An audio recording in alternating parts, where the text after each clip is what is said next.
Nel cuore di una terra fredda e selvaggia nacque un bambino destinato a grandi cose. Fin da piccolo la sua vita sembrava avvolta da un mistero profondo, come se il cielo avesse posato su di lui uno sguardo speciale. Crebbe in una casa piena di amore e preghiera, dove imparò a conoscere Dio come un padre buono e misericordioso. Il suo cuore era puro, ma il destino aveva in serbo per lui una prova durissima. Una notte, uomini crudeli piombarono sulla sua casa. Mani rudi lo afferrarono, lo strapparono dai suoi cari e lo condussero lontano, sopra un mare scuro e minaccioso. Il viaggio fu lungo, pieno di paura e dolore. Arrivò su una terra sconosciuta, aspra e inospitale. Fu venduto come uno schiavo e mandato nei campi, dove il vento gelido sferzava la pelle e il lavoro spezzava le forze. Ogni giorno sembrava un'eternità, ogni notte era un abisso di solitudine. Nessuna voce amica, nessuna speranza. Ma nell'oscurità della prova, una luce iniziò a brillare nel suo cuore. Nelle lunghe ore passate in mezzo alle colline deserte, imparò a parlare con Dio.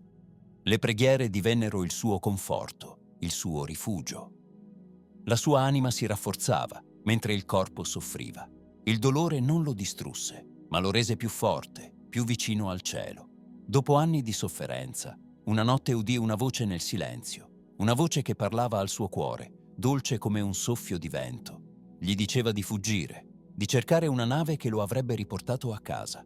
Con un coraggio che non sapeva di possedere, si mise in cammino. I suoi piedi nudi calpestarono rocce e spine. Il suo cuore batteva forte, ma non si fermò.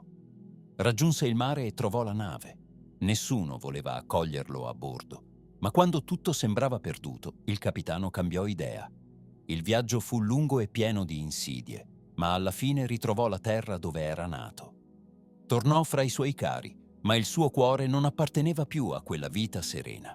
Sentiva una voce chiamarlo ancora, una voce che sussurrava nel profondo della sua anima. Sapeva che Dio lo voleva di nuovo su quella terra dove aveva sofferto, non come schiavo, ma come messaggero di luce. Si preparò con preghiera e studio, poi partì verso il suo destino. L'isola che lo aveva tenuto prigioniero era ancora avvolta nell'ombra dell'idolatria.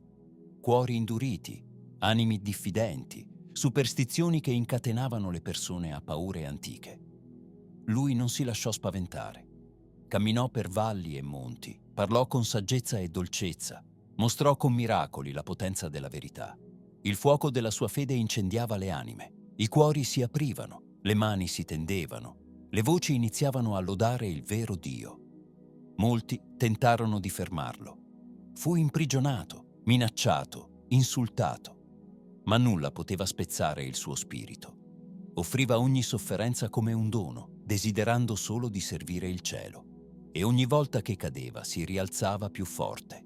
L'isola cambiò. I luoghi che prima risuonavano di canti pagani divennero dimore di preghiera.